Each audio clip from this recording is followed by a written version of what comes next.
lakle Inspector Tayay Ahanmamakta the Diamond Radio Channel gi Late Night Story Inspector Tayay tabiribisingbu James Sagruzona taramnok chubgaloinana ikok nona khurumjari ngasi mu puduna laksari Inspector Tayay saniga yankhai nipan suba thangka sandokchariba thoromasi hauzik hingliba natraga laikhidraba kanagumbaga karigumba hiram amatada mari lenajadi wari singasi wakhalna sagachabani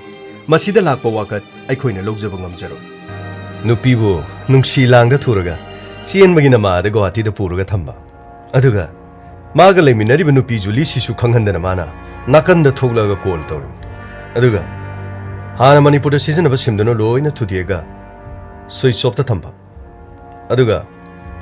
nangna mafam astagi leikiba sim amana mo Guwahati dagi operate tawba adugo naraibak thiba haibada sim madudi mi mamingda leite yadabanina Jack ki mamingda nangi cousin oiba Jack ki mamingda lobo sim madudagi nangi khongulse liraklibani ayo asigumba sinang character aduga karam mafam da sathagre haro sir ai atopa mafam da ai tawjaba ka inta leite handakisina ahanbani gaina nachin du thirimni na ha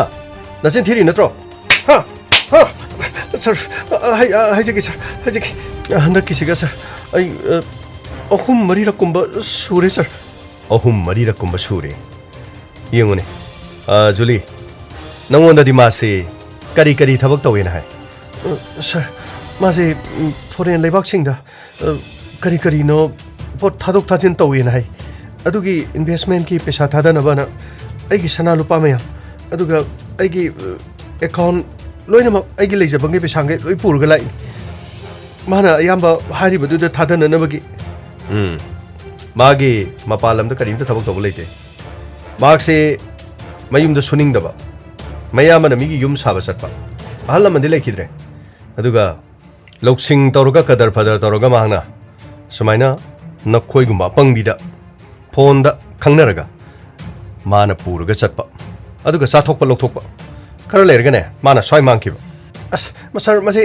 ai yongdringe da khara fu hobuna pharoidra sir akhoi so asamna mi fu bu phangna na ba khara fujarge sir gamai fu ba yai fu ga da yamna machin hangaga takhai ga da wali fu phagni sir mase haurage ko mase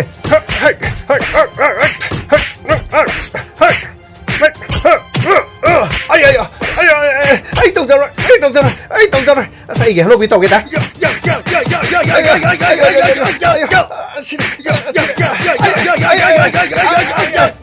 yare gamai sidagidi sana lepak yoraga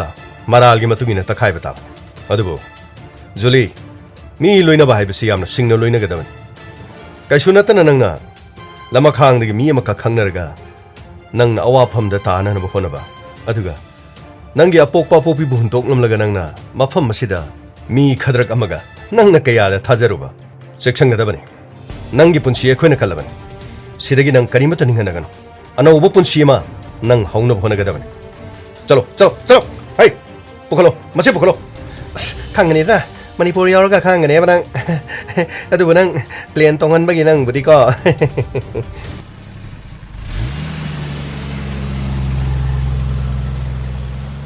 Sir, makhoi gi ko tis di sir as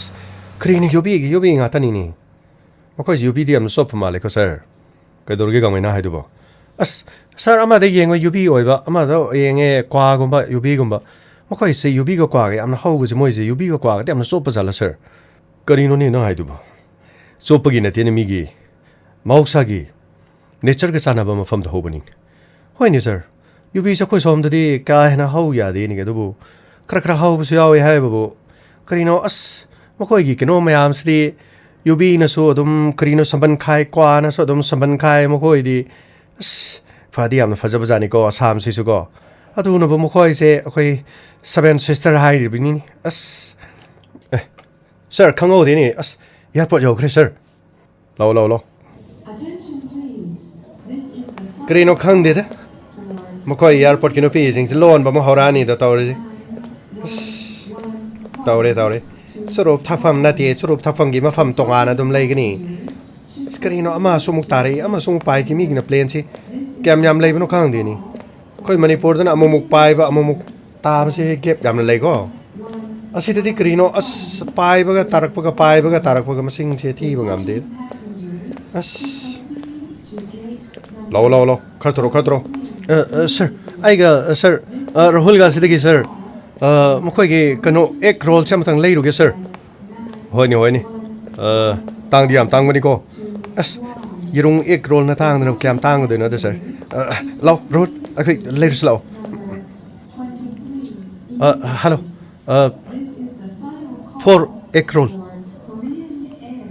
4 yeah please wait okay ꯑꯁ ꯀꯔꯤꯅꯣ ꯃꯈꯣꯏꯒꯤ egg roll ꯑꯁꯤꯗ ꯌꯥꯎꯕꯁꯤ ꯄꯤꯕꯁꯤꯕꯨ ꯀꯣꯛ ꯄꯤꯔ ꯂꯣꯏꯔꯦ ꯃꯇꯝ ꯈꯔ ꯉꯥꯏꯌꯨ ꯒꯥꯏꯅ ꯍꯥꯏꯁꯤꯕꯨ ꯀꯔꯤꯅꯣ ꯃꯈꯣꯏꯁꯤ ꯃꯃꯜ ꯌꯥꯝꯍꯜꯂꯤ ꯖꯥꯠꯂꯣ ꯒꯪꯃꯩ ꯅꯪꯒꯤ egg roll ꯁꯤꯗꯤ ꯃꯃꯜ ꯐꯖꯅ ꯇꯥꯡꯕꯅꯤꯗ ꯑꯁ ꯀꯔꯤꯅꯣꯗ ꯑꯁꯤꯅ ꯇꯥꯡꯗꯅ ꯂꯨꯄꯥ ꯀ꯭ꯔꯣꯔ ꯑꯃ ꯄꯤꯕ꯭ꯔꯅꯦ ꯀꯔꯤꯅꯣ ꯅꯪ ꯍꯥꯏꯗꯨꯕꯣ ꯌꯦꯔꯨꯝ ꯑꯃꯒꯤ ꯃꯃꯜꯕꯨ ꯀꯔꯤꯅꯣ ꯑꯁꯤꯗꯩꯗ ꯇꯟ ꯑꯃꯅ ꯀꯣꯟꯁꯤꯟꯕꯕꯨ ꯀꯌꯥꯝ ꯄꯤꯒꯅꯤꯒꯦ ꯑꯁ ꯑꯣ ꯊꯣꯛꯂꯦ bill please here is the bill 그리노 라홀시디 egg roll 머리기부 그리노 뭐냐 타바시보 ꯆꯅꯤꯄꯥꯟ ꯌꯥꯡꯈꯩ ꯃꯔꯤꯅꯤꯅꯦ ꯇꯥꯔꯤꯁꯦ ꯑꯩꯅ ꯉꯁꯥꯏꯅ ꯍꯥꯏꯔꯦ ꯑꯁ ꯍꯧꯖꯤꯛꯇꯤ ꯁꯦꯝꯈ꯭ꯔꯕꯅꯤꯅ ꯂꯧꯗ ꯌꯥꯔꯣꯏꯅꯦ ꯂꯧꯔꯣ ꯌꯥꯔꯦꯁꯦ ꯑꯩ ꯍꯣꯔꯦꯟ ꯄꯩꯁꯥ ꯍꯟꯖꯜꯒꯦ ꯂꯥꯎꯁꯦ ꯑꯁ ꯑꯗꯨꯒꯤ ꯅꯠꯇꯦꯗ ꯀꯔꯤꯅꯣꯅꯦ ꯌꯦꯔꯨꯝ ꯑꯃꯒ ꯇꯟ ꯑꯃꯒ ꯁꯨꯃꯥꯏꯅ ꯌꯣꯝꯁꯤꯟꯕꯕꯨ ꯀꯔꯤꯅꯣꯅꯦ ꯃꯣꯏꯅ ꯂꯧꯕ ꯄꯩꯁꯥꯁꯤꯕꯣ ꯃꯤꯒꯤꯁꯤꯗ ꯐꯝꯕꯗꯤ ꯌꯥꯝ ꯇꯥꯡꯕꯅꯦ ꯃꯤ ꯌꯥꯗꯕꯅꯤꯁꯦ ꯃꯣꯏꯒꯤ ꯐꯤ ꯂꯧꯕꯅꯦꯕ ꯑꯁ ꯀꯔꯤꯅꯣꯗ ꯑꯁ ꯃꯣꯏꯒꯤ ꯄꯩꯁꯥꯁꯤ ꯄꯤꯔꯝꯒꯦꯁꯦ ꯁꯦ ꯂꯧꯔꯣꯀꯣ ꯁꯤ 프리기 배사지 러로 시 프리기 배사지고 너 거기 러우 키우고 프리기 배사 what 오 프리기 배사 러로 라교 사실 라교 그래도래 너 거기 대한 거리 되는 거기노 서 에그롤 아마맘다 또 빠사니 빠냐 그이 그래 해라고 머리 러로 보다디 배사 로일러 호래든 아이가 사이나 하래 뽀 땅문이 ꯑꯇꯩ ꯆꯥ ꯊꯛꯇꯧꯒ ꯊꯛꯇꯧ ꯂꯩꯔꯁꯨ ꯃꯄꯥꯟꯗ ꯂꯣꯏ ꯆꯥꯅꯕꯅꯤ ꯁꯤꯗꯗꯤ ꯆꯥꯕ ꯉꯝꯃꯣꯏ ꯄꯩꯁꯥ ꯄꯥꯏꯗꯕ ꯑꯩꯈꯣꯏꯅꯗꯤꯀꯣ ꯆꯥꯒꯨꯝꯕ ꯊꯛꯄ ꯏꯁꯤꯡꯒꯨꯝꯕꯗꯤ ꯊꯛꯄ ꯌꯥꯏ ꯑꯗꯨ ꯅꯠꯇ꯭ꯔꯗꯤ ꯐꯔꯦ ꯑꯁꯨꯝꯅ ꯖꯨꯂꯤ ꯑꯃꯗꯤ ꯕ꯭ꯔꯥꯎꯟꯁꯟ ꯃꯅꯤꯄꯨꯔꯗ ꯄꯨꯔꯛꯈꯤꯔꯝꯃꯤ ꯃꯔꯥꯜꯒꯤ ꯃꯇꯨꯡꯏꯟꯅ ꯖꯣꯟꯁꯟ ꯄꯨꯂꯤꯁꯅ ꯀꯁꯇꯗꯤꯗ ꯃꯈꯥ ꯇꯥꯅ ꯋꯥꯍꯪ ꯄꯥꯎꯅꯕꯒꯤ ꯄꯨꯈꯤꯔꯝꯃꯤ ꯑꯃꯔꯣꯝꯗ ꯏꯌꯥꯔꯄꯣꯔꯠꯇ ꯖꯣꯂꯤꯒꯤ ꯃꯃꯥ ꯃꯄꯥ ꯉꯥꯏꯔꯝꯈꯤ ꯑꯃꯗꯤ ꯇꯦꯛꯇ ꯀꯥꯏꯗꯅ ꯄꯨꯂꯤꯁꯅ ꯃꯈꯨꯠꯇ ꯁꯤꯟꯅꯈꯤꯔꯝꯃꯤ ꯃꯇꯝ ꯑꯗꯨꯗ ꯏꯟꯁꯄꯦꯛꯇꯔ ꯇꯌꯩꯕꯨ ꯊꯥꯒꯠꯂꯗꯨꯅ ꯃꯃꯥ ꯃꯄꯥ ꯌꯥꯝꯅ ꯍꯔꯥꯎꯖꯈꯤ ꯃꯈꯣꯏꯒꯤ ꯃꯥꯡꯂꯨꯔꯕꯤ ꯃꯆꯥꯅꯨꯄꯤ ꯑꯃꯨꯛ ꯍꯟꯅ ꯃꯈꯣꯏꯒꯤ ꯃꯥꯡꯗ ꯂꯦꯞꯂꯔꯕꯗ ꯃꯃꯥ ꯃꯄꯥ ꯑꯅꯤꯅ ꯀꯌꯥꯗ ꯍꯔꯥꯎꯖꯈꯤꯕ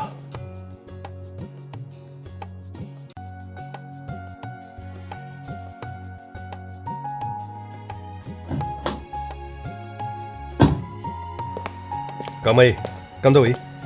ꯍꯟꯗꯛꯀꯤ ꯀꯦꯁ ꯑꯁꯤꯗꯤ ꯁꯔ ꯃꯁꯤꯒꯤ ꯀꯦꯁꯁꯤꯗꯤ ꯁꯔ ꯑꯩꯈꯣꯏꯅ ꯀꯔꯤꯅꯣ ꯃꯤꯁ ꯀꯣꯜ ꯄꯤꯕꯒꯤ ꯋꯥꯔꯤ ꯁꯥꯟꯅꯔꯤꯉꯩꯗ ꯐꯣꯟꯒꯤ ꯋꯥꯔꯤ ꯑꯃ ꯑꯗꯨꯝ ꯂꯥꯛꯁꯤꯜꯂꯛꯈꯤꯕꯗꯨꯅꯤꯅꯦ ꯁꯔ ꯑꯁ ꯑꯣꯟꯊꯣꯛꯅ ꯆꯥꯟꯅꯈ꯭ꯔꯕ ꯍꯥꯏꯇꯥꯔꯦ ꯁꯔ ꯑꯗꯨ ꯁꯔ ꯑꯩꯈꯣꯏꯅ ꯅꯍꯥꯟꯋꯥꯏ ꯐꯣꯟ ꯄꯥꯏꯔꯛꯄ ꯃꯇꯝꯗꯀꯣ ꯁꯔ ꯑꯩꯒꯤ ꯗꯁꯥ ꯇꯥꯈꯤꯕ ꯈꯔ ꯂꯩꯌꯦ ꯁꯔ ꯀꯔꯤ ꯗꯁꯥ ꯇꯥꯔꯤ ꯈꯣꯟꯖꯦꯜ ꯐꯖꯕ ꯃꯤꯅꯒ ꯀꯔꯤꯅꯣ ꯈꯥꯏꯔꯛꯇꯅ ꯈꯣꯠꯇꯅ ꯇꯧꯋꯦ ꯍꯥꯏꯕꯗꯨ ꯁꯔ ꯑꯩꯈꯣꯏꯗꯗꯤ ꯁꯨꯡꯇꯧ ꯇꯧꯔꯛꯇꯕ ꯍꯥꯏꯕ ꯇꯥꯔꯦ ꯁꯔ ꯀꯔꯤꯒꯤꯅꯣ ꯈꯪꯗꯦ ꯑꯁ ꯑꯩꯈꯣꯏꯁꯨ ꯐꯣꯟꯗ ꯈꯣꯟꯖꯦꯜ ꯐꯖꯕ ꯃꯤ ꯑꯃꯇꯪꯅ ꯍꯦꯜꯂꯣ ꯁꯤꯕꯨ ꯀꯔꯤ ꯂꯝ ꯑꯣꯏꯕ꯭ꯔꯣ ꯍꯥꯏꯔꯛꯑꯗꯤ ꯍꯥꯏꯅ ꯈꯜꯂꯦꯀꯣ ꯁꯔ ꯑꯩꯉꯣꯟꯗꯗꯤ ꯑꯗꯨꯒꯨꯝꯕ ꯑꯃꯠꯇ ꯇꯥꯗꯕꯩ ꯋꯥꯅꯤꯗ ꯁꯔ ꯑꯩꯅ ꯁꯤꯝ ꯑꯃ ꯄꯨꯂꯞ ꯂꯧꯔꯨꯔꯦ ꯁꯔ ꯑꯗꯨꯒꯗꯤ ꯑꯁ ꯁꯔ ꯃꯇꯝꯗꯨꯗꯗꯤ ꯁꯤꯝꯁꯨ ꯕ꯭ꯂꯦꯛ ꯉꯥꯛꯇꯅꯤꯗꯣ ꯇꯧꯔꯝꯕꯗꯣꯀꯣ ꯁꯔ ꯊꯥꯛ ꯂꯧꯔꯒ ꯑꯩꯅ ꯐꯣꯟꯗ ꯇꯥꯛ ꯍꯥꯞꯆꯜꯂꯦ ꯑꯗꯨꯒ ꯑꯁ ꯀꯔꯤꯅꯣ ꯑꯍꯥꯟꯕꯃꯛꯇꯗ ꯐꯣꯟꯗꯣ ꯂꯥꯛꯄꯗꯨꯗ ꯑꯩꯗꯤ ꯀꯤꯈ꯭ꯔꯕꯅꯤꯅꯦ ꯁꯔ ꯀꯔꯤ ꯇꯧꯔꯛꯏꯕ ꯇꯥꯁꯤ ꯑꯝꯇ ꯍꯥꯏꯔꯛꯑꯣ ꯑꯁ ꯑꯍꯥꯟꯕ ꯑꯩꯅ ꯐꯣꯟꯗꯣ ꯑꯣꯟ ꯍꯦꯛ ꯇꯧꯕꯒ ꯐꯣꯟ ꯑꯃ ꯈꯪꯂꯥꯛ ꯂꯥꯛꯄꯅꯤꯀꯣ ꯁꯔ ꯑꯩꯅ ꯊꯥꯞꯅ ꯄꯥꯏꯕꯒ ꯑꯁ ꯇꯥꯃꯣ ꯀꯔꯤꯒꯤꯅꯣ ꯅꯪꯅ ꯑꯩꯕꯨ ꯍꯨꯟꯗꯣꯛꯄꯤꯔꯝꯃꯤꯗꯣ ꯇꯥꯃꯣ ꯅꯪ ꯑꯩꯒ ꯎꯅꯁꯦꯅ ꯎꯅꯔꯦ ꯅꯪꯅ ꯍꯥꯏꯔꯤꯒꯦ ꯑꯩꯅ ꯂꯣꯏꯅ ꯌꯥꯔꯦ 나는 소리인데 자취하래 아이나 잘래 왕치마이 자취 잘래 뭔동 그런 자취하래 잘래 각징기고 욕징도 자취하래 잘래 라고징도 운나시나 자주 잘래 로이나 잘래 나나 하이블로이 아이나 따이 나나 로이나 하이비야가 그기는 나나 이게 폰주 나나 스위치 없도록 탐잘리도 하요 아이가 시디 후타가 시가니 아이가 시디 후타가 시니 하이시니 아이 그리라 그나 오이라 아시 그리노 낭 폰 코도 두부 그리노 낭이 넘버 두부 오나바 말리데 꼬이비마 그리나 낭나 넘버 1에 가이나 하이도바 아이기 낭이 넘버 강고이도 맘라 나는 호직티 낭이 넘버 가이시 아이 로이나 강고이도 보이 몽다 낭나 로이 온톡분 하더라 하 낭나 더 이지 가이노 하요 tamo yaro yaji nedi nangna ai wi jan mangalaga thamamaga nangna phone switch off toroga thamkiba aidi sunga yaro yaji ni aidi sunga yaro yaji ni aidi no yumda laga aidi si doi na yaji ni aidi si doi ni ai boji kana lobi doi na ai boji kana lobi doi lo ba hayo ba kana lobi doi lo ba krino ne hari sibo ibema nang krino nang wakando kra pathaoni ko nang gitada di ko idea si sim si pai ba kuidriye masi khata ina black ta lei ra ko ai gi phone si da hapsa ba da ngai ri ko adu krino nang na ningam da gi kri ma paw mayam to bu du bu nang gi du ona ba mali ne ko ai di singgi singmi ni ne ko as krino ba nang na to bu se ai nungai te ko krino nang na singmi gi ma khon ka muk sa jan da na nang na khangaroi na to ri da ai loi na khang hai ji ni nang singmi gi ma khon ga sa ga nang na to ri da nang drama yam ni yaw ba nang kadar fadar yam na hi ba mi ni nang singmi ga sa sa na da nang na mu krino ne ai bu singmi ai bu muk singmi sa sa nei hai ne krino ne ji bo adu di ai tami sa ga mo hai sira ai bo krino ne ai bu to ro ga ibe ma ai singmi ni ko ai singmi ni ai Tamenglong digi ni ko nang tajadraga su Tamenglong dala uko as krino haiteda as krino nang idu as nang number 2 na ram ngani ko ai thamge ko nang as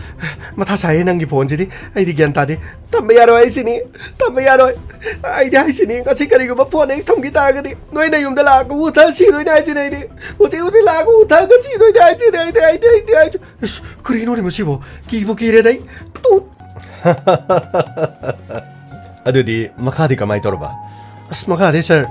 phone दो ए SIM दो तुम हांगद्रेदा नुपी दुन कप्पदो तुम मागी खोंजेन मंगदसो तुम तादुन लेबनी नि मागी दो असेंगबदि ओइबा जानी माबु कनागुंबा माबु कदा पदा तौरगा माबु कोइबा कोटपा पुबीबा जानी दा अदु क्रीनो स्विच ऑफ तौरगा लेखिबा नुपा मगी माना पाइरम नंबर ओइबा जानी दा आई कोना खंगलकबनि को सर अदुदगिदी अस आई नुंगाइतदना अदुगी सिमदु पाइद्रे अदगिदी नोमनि नि लेरगा आई नमु सिमसु तांगे दो मतमदुदि सर लुपा सनी पीबनि नि सिमदु अस अदो आइने सिमदो ममुक लेरेगो सिमदो मु लेरगा आई नमु अस अदना आई चार्ज त पुरे आई नको अदुगा नहान मुके दु मनुपी सिंग आई नंबर सिद लहान बिगनो फत्तब करी त हन बिगनो को नुपी अमतगी खोंजेल सिदे तहान बिगनो को हाइदनैना असोमना आइने क्रिस्त खुरुमजरे अदुगा आइना अस सिममनौदु पाइरगा थाक्स नैन हाबनिको सर अदुगदि थाक्स हाबगा नगो मेसेज टिंग टोंग कइनुनि हाजिबो अदुमाइनि हेक तोब्रने अस सर मसिदि तम्मन खरा वालबनि दे सर करिनो सोंगलेप लेपटोबिदे त मेसेज मयाम से लाखरबनि ने सर अदुबु करि मेसेज नो अस थिना ngangi nang hatokani कदाइदा लेबनो नंग कयाम फाव मीनो नंग कयाम कोइनो लोट कनी अस आई से तन तन सुम लेरिंगे दको सर फोन तोक्सलपने बको इंगोंदा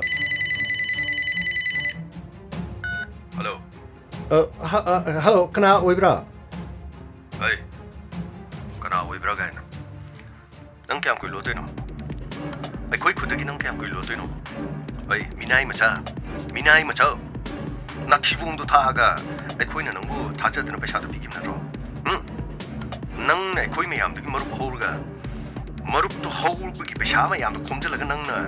नंग नुपि अंगाम पुरु सेनगिम नरो मिनाइ मसो ए नंगु थिरकलिब सेम कुइरावनि खंग्रा नंगी सिमसे करम मतमदे एक्टिव ओइगेना खु येंगदुन लाबनि पुलिस तसु कंप्लेंट तरो नंगना पैथिन फंब नुपि मयाम की पैसा अदुगा ꯊꯕꯛ ꯍꯥꯞꯄꯤꯒꯅꯤ ꯂꯣꯟ ꯄꯤꯒꯅꯤ ꯊꯤꯒꯣꯠꯄ ꯀꯔꯤꯃꯇꯁꯨ ꯅꯔꯟꯁꯨ ꯂꯩꯇꯕ ꯅꯆꯨꯝꯁꯨ ꯂꯩꯇꯕ ꯅꯪꯅ ꯃꯤ ꯃꯌꯥꯝꯗꯒꯤ ꯄꯩꯁꯥ ꯈꯣꯝꯖꯜꯂꯒ ꯑꯗꯨꯒ ꯍꯣꯏ ꯅꯪꯒꯤ ꯅꯨꯃꯤꯠ ꯉꯁꯤꯗꯒꯤ ꯃꯁꯤꯡ ꯊꯤꯌꯨ ꯍꯜꯂꯒ ꯃꯁꯤꯡ ꯊꯤꯌꯨ ꯑꯗꯨꯒ ꯅꯪꯅ ꯊꯤꯕꯗ ꯅꯨꯃꯤꯠ ꯀꯌꯥꯅꯤ ꯐꯥꯎꯕ ꯊꯤꯕ ꯉꯝꯃꯤ ꯅꯪꯅ ꯊꯤꯕ ꯅꯨꯃꯤꯠꯇꯨꯒꯤ ꯑꯔꯣꯏꯕ ꯅꯨꯃꯤꯠꯇꯣ ꯑꯗꯨ ꯅꯨꯃꯤꯠꯇꯨꯗ ꯅꯪꯒꯤ ꯅꯃꯥꯡꯗ ꯂꯦꯞꯄꯅꯤ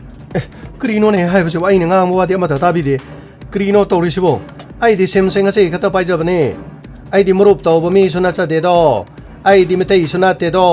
ꯀꯩꯊꯦꯜꯒꯤ ꯅꯨꯄꯤꯒꯁꯨ ꯑꯩꯗꯤ ꯄꯥꯎ ꯐꯥꯎꯅꯖꯗꯦꯗꯣ ꯑꯩꯗꯤ ꯇꯃꯦꯡꯂꯣꯡꯗ ꯂꯩꯖꯕꯅꯦ ꯇꯃꯦꯡꯂꯣꯡꯗ ꯀꯔꯤꯅꯣꯅꯦ ꯃꯤꯕꯨ ꯃꯊꯤꯕꯣꯡꯒ ꯄꯜꯂꯒ ꯄꯉꯥꯡꯗ ꯉꯥꯡꯕꯗꯨꯕꯨ ꯑꯔꯦ ꯅꯪꯁꯨ ꯈꯔꯗꯤ ꯍꯦꯟꯃꯜꯂꯦ ꯀꯔꯤꯅꯣ ꯅꯪꯒꯨꯝꯕ ꯁꯒꯨꯟꯕ ꯃꯤꯗꯨꯗꯤ ꯅꯪꯅ ꯑꯗꯨꯛ ꯌꯥꯝꯅ ꯀꯟꯅ ꯔꯤꯡ ꯁꯥꯔꯦ ꯅꯪꯒꯨꯝꯕ ꯑꯄꯪꯕ ꯃꯤꯗꯒꯤ ꯃꯤꯅ ꯁꯦꯜ ꯂꯧꯊꯣꯛꯑ ꯆꯠꯈꯤꯕ ꯑꯣꯏꯔꯝꯒꯅꯤꯗ ꯑꯩꯉꯣꯟꯗꯒꯗꯤ ꯀꯤꯍꯟ ꯈꯪꯍꯟꯕ ꯇꯧꯔꯛꯀꯅꯨꯀꯣ ꯇꯃꯦꯡꯂꯣꯡꯗ ꯂꯥꯛꯑꯣ ꯀꯣ ꯌꯦꯡꯕ ꯌꯥꯒꯅꯤ ꯒꯥꯡꯃꯩ ꯀꯅꯥꯅꯣ ꯍꯥꯏꯕꯗꯨ ꯌꯦꯡꯕ ꯌꯥꯒꯅꯤ ꯃꯊꯣꯡ ꯃꯔꯝ ꯈꯪꯗꯅꯗꯤꯀꯣ ꯃꯤꯉꯣꯟꯗ ꯕꯗꯅꯥꯝ ꯇꯧꯒꯅꯣꯏ ꯅꯊꯕꯥꯛꯇꯤ ꯏꯔꯣꯏꯒꯤ ꯃꯆꯤꯅ ꯊꯤꯟꯒꯅꯤꯀꯣ ꯀꯔꯤ 이로이 마치나 티니가나 낭나 징니 사르가 타메롱도 놈이 꺄니 롯을 레도리바 낭나 타메롱도 롯게라 우클도 롯게라 낭나 롯 잉마 마팜도 롯 하우지 낭기 마팜 캉라브니나 마팜 모두다 아이쿠나 폴리스 타절가 낭무 네이게도리벤 에 타키오 나코이기 폴리스 라가 타키브도거 아동 캉아다 보니다 어이 낭 마세 마서 캉고거 아코이서거 폴리스키거 아이코이서 셀렉션 타우도노 레이라브니 उचे थवाइदबदी तर्कनो हेंग लबीद थेंगनारदिको नंगी नंबर से कावरो इन सेव तौगनिको अदुगा आई नंगी सिगमगे वाथे वारेंगी मतम लाइते करिनो खंगदे खरा कप्सन लौसंदना कॉल तौबगा करी तौबगा अपंग मनोयदिगी पैसा खोमगा सटखिबगबो इस असिंग मनीने मखोयदि खंगब्रा नखोयदिगी सेल खोमगबो सिम ऑन तौरा लेगद्रो स्पू खरदि दुम पुरे खुल्लदि दुम खुल्लेको ओइरेदि दुम ओइरे अपंग मनोयदि दुम पंख्योको मतोंग मना इंगोंदा फोन तौरकिनोको टूट अदुमाइना दुम तौखरेना अदुई मखादि कैदोबा सर अदुदगिदि आइजी फोन जे सिम नकली पाइबसे तंदनको सर आई बीएसएनएल की कंपनी दे चले अदुगा सर करिनो मखोइगी पोस्टपेड मतमदुदा लेरमेको सर अदु पोस्टपेड तो ओइना पाइसिरा नमु तौरगा आई पोस्टपेड मा ओइना पाइरे सर आइना मीना सिजनदब नंबर पिओ मीना सिजनदब नंबर पिओ नमा पाइ खिबने सर अस अदुदगिदि सर कनासु फोन लाखिद्रे अदु मरमक्तदि पखतपे यावे मिस कॉल तारा कानुको सर मसे करी लमोइब्रा न हंगबा दुम यावे मीसे तखत पसु यावे कना पांबीबनो कताइदे तौबनो हायरगा आइना हाना हंगबने नंगना हाना खोंख्योने अस कुरीनोने फोन सिदसुको अदुम अकनबा अदुम साबा मीसु लई अदु मानानिंगदनको तूत मुथलगा अमुकसु मेसेज थाजलकपदि नंग फावब्रा नंग हातोरा अस करीनो मसे खांगदे कोइगी लमसिदा तौबसे मी सखुटपा हायबसे सर मीगी लमदु सखुटपा नतब मीना तौथोरकपा थबक मोंग मतौदु सखुटपसे लैबजानिको अचुमनि गामै सखुटपा हाइसे बिल्डिंग यामना सारगा लंबी थोंग यामना फजब गाड़ी फजब थौरगा टेक्नोलॉजी मैम हेकलगा सखुटपा नति हारिबसिंग अदु लोइना लेरगा मदुबु सिजनगदोरिबा मीसिंगदुगी कोक अदुना करिमता अनसिविलाइज ओइतारगदि उपाय सोंगलि लेरोय हौजिक अखोइ साइसागी खनाबा मतमदु नथ्रि मालेमना करम खोंजेंदा चली अखोइना करम खोंजेंदा लेरि अदुगा अखोइगी थौना करिनो हाबसे मसी खंगबा मथौ यामना तारी हौजिक लेनिरबि मोंगसिदि अदुगुमदि अमता नथ्रि होरे नुंदांगी साक चरामा हायेंगी साक चरामा इसा इसुसिंगी ट्यूशन तौबा अदुगा मरुप मरांगी पैसा खरा थांगबा लौसिंग उबगी हार लेबगी सेल थुंग खरा लेबा कोइबा चटपगी चाबा थकपगी पोयेंग चायेंगी पैसा खरा लोइरे सिकक्तनि कोइगी अखोइना अनौबा पोट अमा पुथोक्तुना मालेम असिदा मसक ताकनि नत्रगना ngasi mangamdragasu खरा लेरबा मतुंगदा मालेम सिनबा थुंगना मसक खंगबा याबा पोट पुथोक्नबा होनबदा तंगाइ फदबा याम लेरि सम समना मीराबाई चनुना सिल्वर लौजरकलबसु इंडियागी ओइना ख्वाइदगी चावबा माइ पाकपा मा पुरे हेबसे यामना नुंगाइबा फाव पाव अदु खक ताबदा अखोइना असुक यामना नुंगाइबसे मसिगी मथक्ता नुंगाइबदि मेनलैंड इंडियाना नॉर्थ ईस्ट की मियाम मरुइना मणिपुर गुंबा मखोइगे सक मानदि हाइबगी डिस्क्रिमिनेट तौदुनु लेरिङै मरक असिदा मीराबाई चनु मेरी कॉम तोंगा तोंबा साना खोनबगी प्लेयर सिंग असिना मालेमदा अखोइ मणिपुरबु सक ताकनबो होनरिबसे ngasi ngasi mak मीराबाईना यूनियन मिनिस्टर कयागा लोइना एयरपोर्ट तु वोखिबदा मीराबाई चनु उबा मतमदा यूनियन मिनिस्टर सिंगना लाउखिबा अमदि मफम अदुदा तिल्लिबा मियामना लाउ खोंखिबदो थमोइदा नुंगाइबा फावइ अदब sir नुंगबुदि yam नुंगाइए अखोइगी isan Mirabai na mana lorok ko si. Ado sir. Marak sida thamoy kai bu wari kya sulai ta badina te ko sir. Mirabai na sana ba chatna na bhona ba mingon de pisa pu na ba lai ta dana krino masa gi gari ga yon thok ta na wa na hona ba. Adu gum matam da di kana sulai ti hai bu gum kri gum ga ju tai ko sir. Gamai madudi soidana sumam ba se. Madu ka ta na ti. Hojik tonga ba sana ro kya lai ri. Amuk khak ta dana tana mari mangarak tarulak tonga ma gold medal lauro ba kya sulai ri. Olympic ki thakti yo bungam da ba. Adubu madu yongna bo hona ba da promote to ba natraga madugi sanga da ba sel thum makata na train to bungam da ba dagi. Adubu gamai aikhoina lengak akta da taina ba siate lengak sungai re aikhoi lam da ma silai ra bani na aikhoi gi tok thori ba thabak mayam sto hona ba da lengak su wari ba. Adubu afaba sanaro kya leira alobni na Mary Kom na mahak ki boxing academy asumna lingkhat ki bugum Mirabai gi su soidana makki mahak academy ma soidana lak potion asumna lak poduna Mary Kom gi boxing academy digi thokiba mahiroi singaduna handak paktak na lui mana logredana yamna nungai bo fam yamna sokthuk chaningai adurabadi Mirabai gi su satra kaya puthoroktuna matik chaba kaya lamdam asigi hena mai pakpa kaya puthorokna bhona bada achauba mai pakpa ma oira asanu haibase sorgim pham da koi niminasi yam fare sir ado krino sir bochu kuidre amok mathang gi hawgodo je manipur gi se krino Mars ke tang kun gani thoi or male sir ado sir bot la adi corona se adum phaba male ko sir ado corona la adi adum bot chi sat khiba adu ko amok bot la agana corona se amok sat khiba adu sir bot che adum taw lebadi kri kai sum sehi emada hanta gi tha amani sne kendra amani gi mathangi tha amani duna kendra amani gi mathangi tha amani duna kendra amani gi asom tawraga sahi chupa adum tawradi sir corona se legada man di sir Gamai nangi wasine marolam hoi corona khara patharak pada bosu tawkibani haitare aduga tasena makidi corona ne yam kalinga de bot tawkibadi natte adubu bot te khoine yamna punjaluba mi yamna tilluba madugi effect te khoita dum lai adu masi paraman ekhoina khangadabani boti tawdabe yaro March tha da election commission na bot tawgani haina lepli base masi soidana dum tawgani aduna March ti hujik te kuidre dana aduna aikhoi shu tangai phadana patrolling aikhoi gi duties adum hengkat pataban yeng batabani pare ai manung dam da sangge ko funny sir gangmai na krino mayam pisaning dana leiru ba ek roll duti as dasa dum tare ai na khan mana go lupa kun piram dong ma le ba moi mong do angam sam so sik tana sa dana mapa na makhut chamaga dum sat ki aina nam angang ma sa so sai dum ahan so sai dum sa ba ya boy ba ma le sini aina khan ba se adu ga de leiru ra ko na pek to kan du soni pa nyang khai du de os krino ne mo koi airport ta pham ba mi jing du sana de gi hena asa thak ni hena ta ngi wani as pare matung ti sa ra ro oi tari bron hei sija oi sija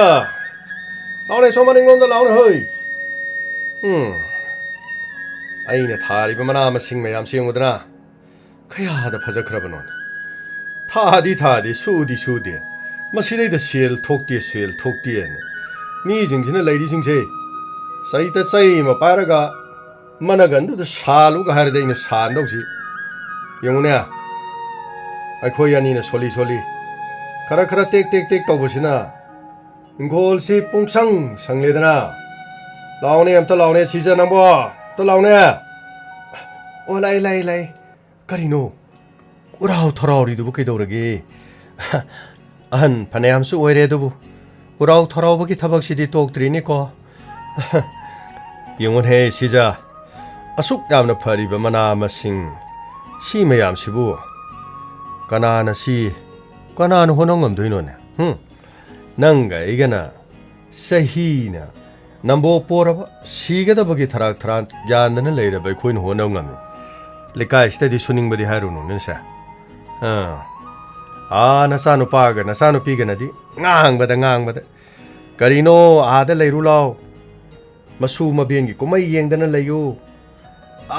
khunggang gi leiri ba hana gi lamdu pamui edana adom madai da kondana lei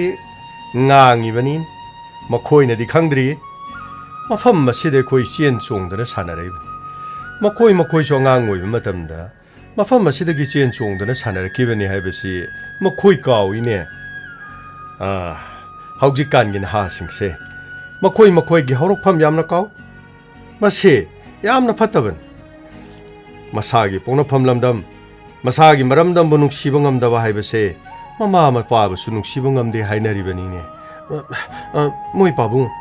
ꯑꯗꯨꯃꯥꯏꯅꯒ ꯅꯆꯥꯅꯨꯄꯤꯒ ꯅꯆꯥꯅꯨꯄꯥꯗ ꯑꯩꯈꯣꯏ ꯅꯨꯡꯁꯤꯗꯦ ꯑꯗꯨ ꯇꯧꯗꯦ ꯍꯥꯏꯔꯨꯅꯨꯀꯣ ꯅꯆꯥꯅꯨꯄꯤꯒꯗꯣ ꯃꯄꯤ ꯆꯗꯨꯝ ꯇꯥꯕꯅꯤꯀꯣ ꯍꯩꯃꯥ ꯃꯣꯏꯅ ꯅꯨꯡꯁꯤꯗꯦ ꯍꯥꯏꯕ ꯅꯠꯇꯦꯅꯦ ꯑꯩꯒꯤꯗꯤ ꯂꯩꯔꯤꯕ ꯏꯆꯥꯁꯤꯡꯁꯤꯅ ꯑꯩꯈꯣꯏ ꯑꯅꯤꯕꯨ ꯂꯨꯅ ꯇꯧꯔꯤꯁꯤꯗꯤ ꯑꯗꯨꯕꯨ ꯃꯤꯒꯤ ꯍꯥꯏꯕꯅꯤꯗ ꯇꯣ ꯃꯈꯥ ꯂꯩꯀꯥꯏꯒꯤꯅꯦ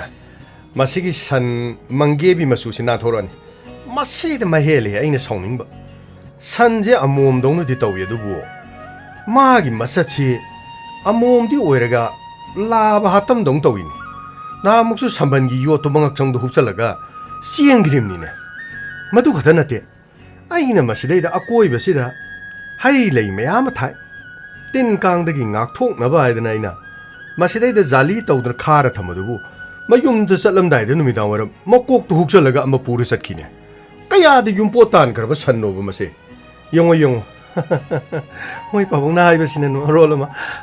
soibo irangani sannabu mayum da yot pura kamai chatoino haima yot pura chale haibana tene pambi ji upsannaba aina masi kharaga aina masidai da khajalaga side mari asida 피 예상버시 아이나 타오이나 포라가 꼬이 실리버니네 아도 마나 막곡다기 훅살라가 막곡 흡살라가 도 마친도 tum토가 마윰사 크림니네 아도 윰포 탄데 하로이 도리브로 아 낭보 야리 모이 바봉 밍온다수 타이타이나금시 아코이나수네 산지 상다나바 삼발 쳬나 카지 카바 하이바부 미 포부 정바 야다나바 꼭 리션다나바 이다나 파자나 시에메다나 시데기 헤나 시엠바디 nga마로 अदुबुने वाना थाजरिबा मना मसिंगसिदि सा सना सा किबगी मैचाकसिदि सल्लोरिबा सा नखोइनदि खंबा ngमोइको नखोइगी सनगी संगोम थोकफम मदुदने मीना थांगने हेगलेलाबदि नखोइसु चैना दु खंगनि मदुमक्सु आइदि तौनिंगदेदो मना मसिंग थारगने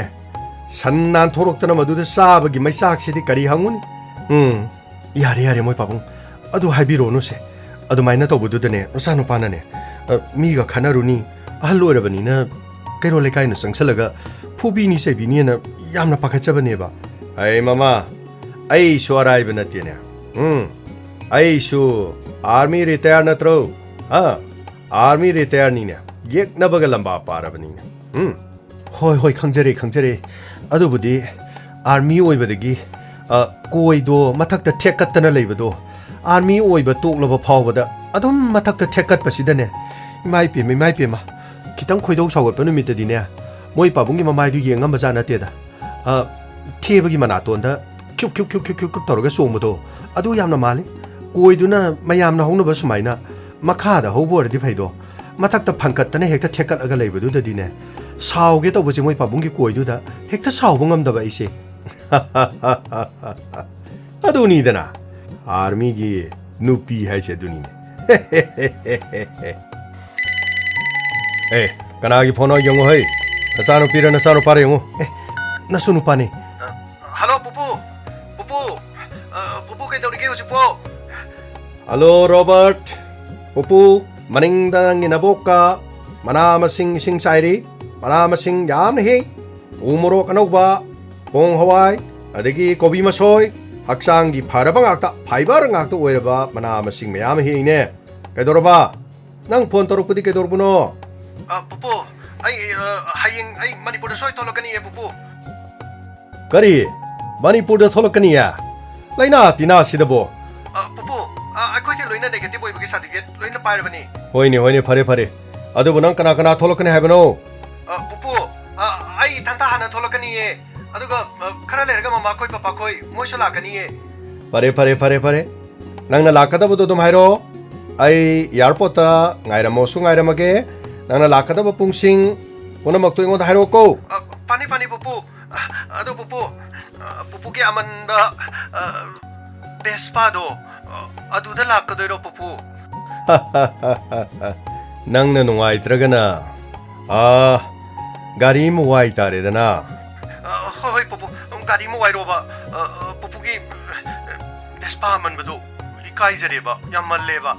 오이 호이 호이 파레 아두디 타마게고 하이 뽀뽀 링운 헤이 나 수누파 로버트니네 마 하이eng 라카니 하이리네 오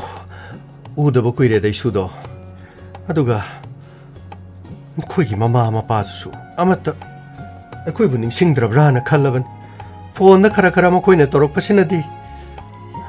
ꯅꯨꯡꯁꯤꯅꯕꯁꯦ ꯂꯥꯞꯅꯔꯦꯗꯀꯣ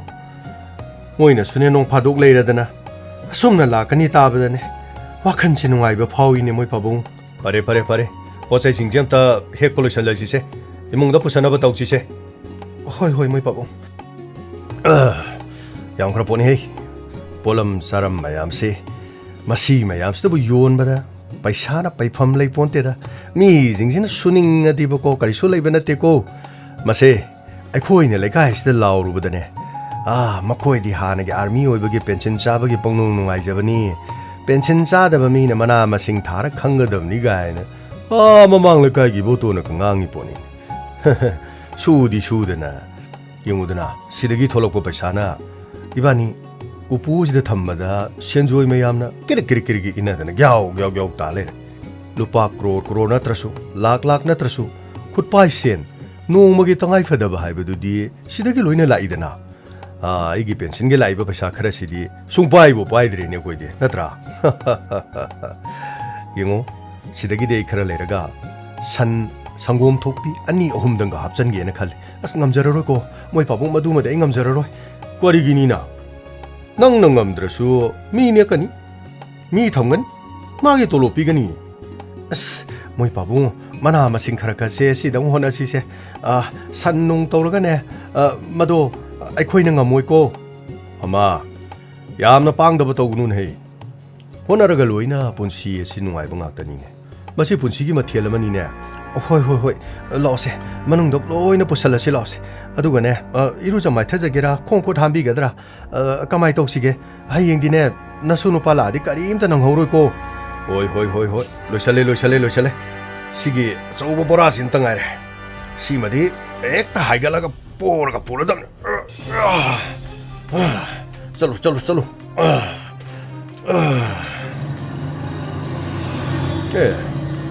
바나나 시리야.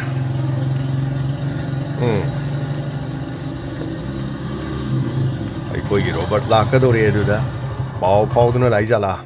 ꯃꯃꯥ ꯆꯠꯂꯨ ꯑꯃꯨꯛꯇ ꯃꯥꯡꯒꯣꯟꯗ ꯀꯥꯈꯠꯍꯜꯂꯨ ꯍꯣꯏ ꯑꯩ ꯍꯥꯟꯅ ꯆꯠꯂꯝꯃꯒꯦ 이붕아 까클로 까리 하이게 낭보 까클로 나친가이두부 로이나 쿰잘리도 까이기노 아보 라이나 씨나 숨 칸전반이다 낭보 까리 하이게 누미당 오람 코시다 라이시부 까마이 도부노 까리 하이게 낭보 아보 아이 카나우시 이암나 카우강리 이싱 글라스 아마카타 탁제기 파레 아다 밥 먹고 아이 부토라게 마기 가리 넘버시디 파나둠 파제이니 아이액 보이라가수 3D기 야암나 그래픽 야암나 야오이 모ong도 쿠이액니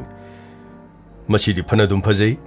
아이디 컴포지션 tauba 텍스트 야암나 수마이나 파자파전 taubu지 아이나 빰자크라바 문나봄도 이행게네 시보 아이디 마시구마시 영아우자이네디 파자레 시디 파자이드나 샤 아이기 아만바 베스파 시다 마시기 넘버 쿠타지 타나바 아이 마마 한강도부 이몽도 짱기다이네 까라이들 레르게네 이몽도 짱그라 말레 타도네 낭복간 안 오네 낭복 타도 에이 하나비 수피로 마시 야디네 막곡시라 농당시나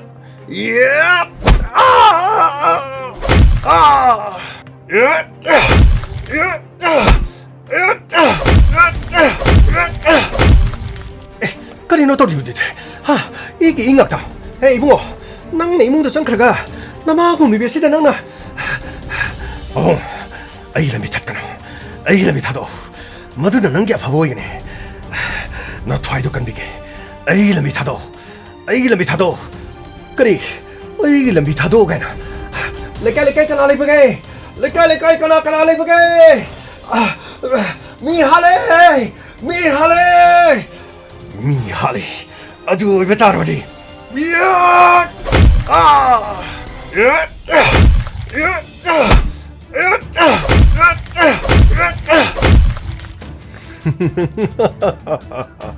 ꯍꯧꯖꯤꯛꯇꯤ ꯑꯩꯒꯤ ꯅꯤꯡꯕ ꯊꯨꯡꯉꯅꯤꯗꯅ ꯅꯈꯣꯏꯒꯤ ꯁꯣꯖꯩꯁꯤꯅ ꯅꯈꯣꯏꯒꯤ ꯏꯃꯨꯡꯗ ꯂꯩꯔꯤꯕ ꯁꯅꯥ ꯂꯨꯄꯥ ꯄꯩꯁꯥ ꯃꯌꯥꯝ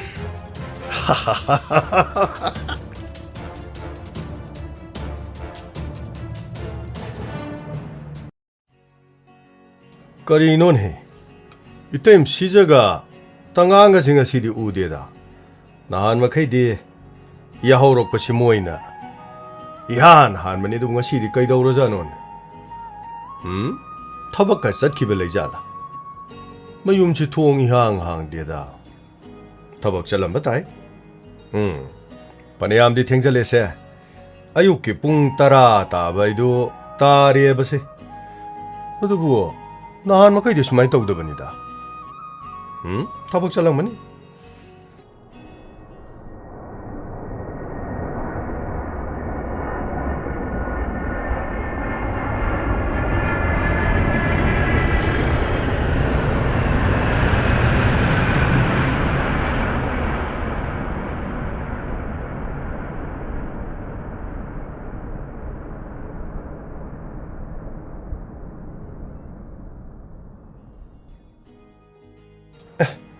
ꯃꯤ ꯃꯌꯥꯝ ꯃꯔꯛꯁꯤꯗꯗꯤ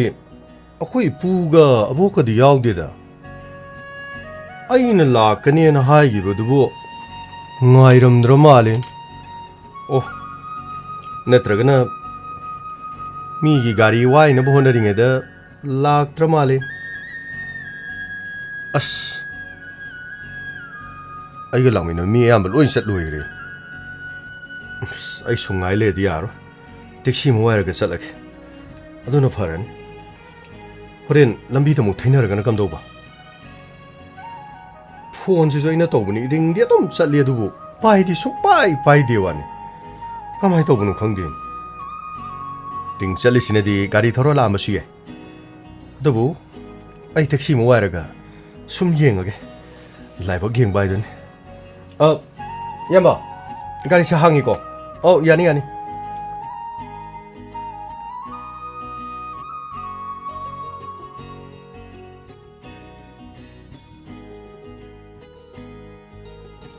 뽀뽀! 뽀뽀! 뽀뽀! 뽀뽀! 너희 나이 ngairamgane samata ngairamde kamai tano khangde wani ai migi taxi waraga laedana as kainone yumsisu thong hangini 뽀뽀! 뽀뽀! 뽀뽀! 뽀뽀! 뽀뽀! 뽀뽀! 뽀뽀! kaino to jibo lekai kana kana leibage 뽀뽀가 할람래 mayam amta sanjabiro mayam 아이씨 아시디 땅앙이 마수 uma leibdu lakko malida kaidouba yaurojano kailau laudana leire 아이씨 lekai mi khara khomaga sangudradi karino madi thokko male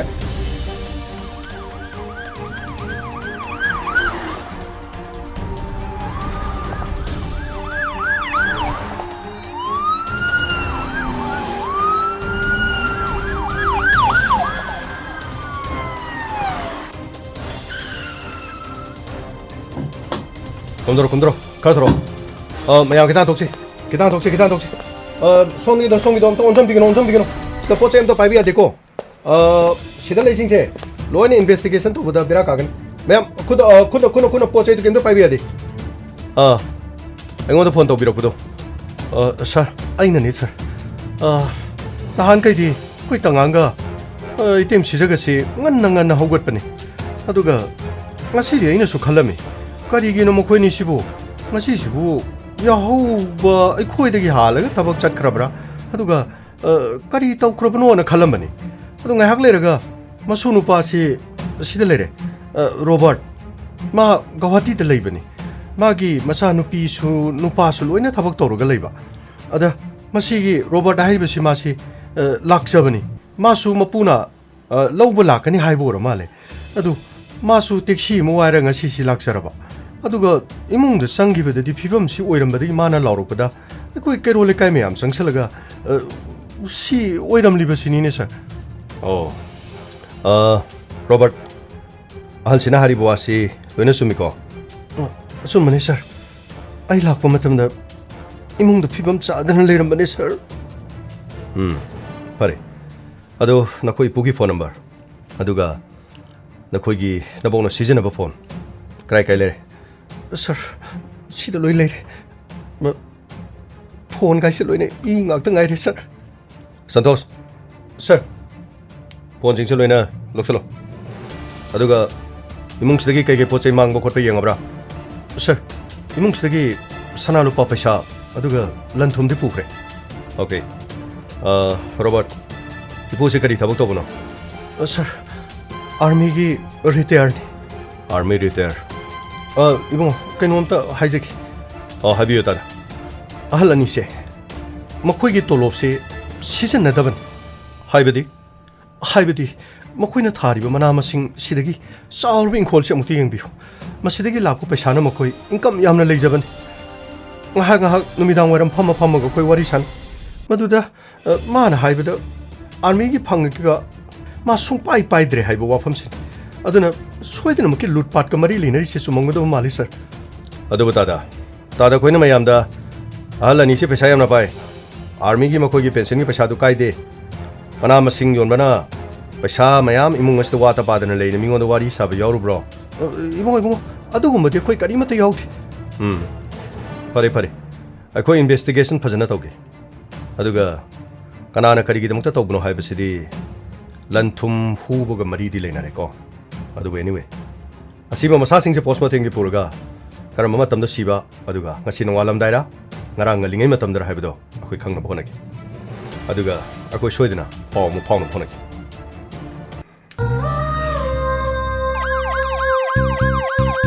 लाकले Inspector, tayay, lakle,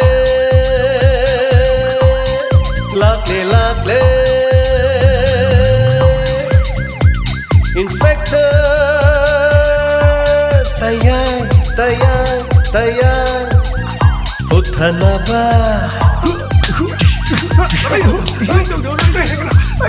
Kanbina ba. Thank you, sir. Welcome. Uthana ba. Kanbina ba. Inspector. Tayay. Lakle.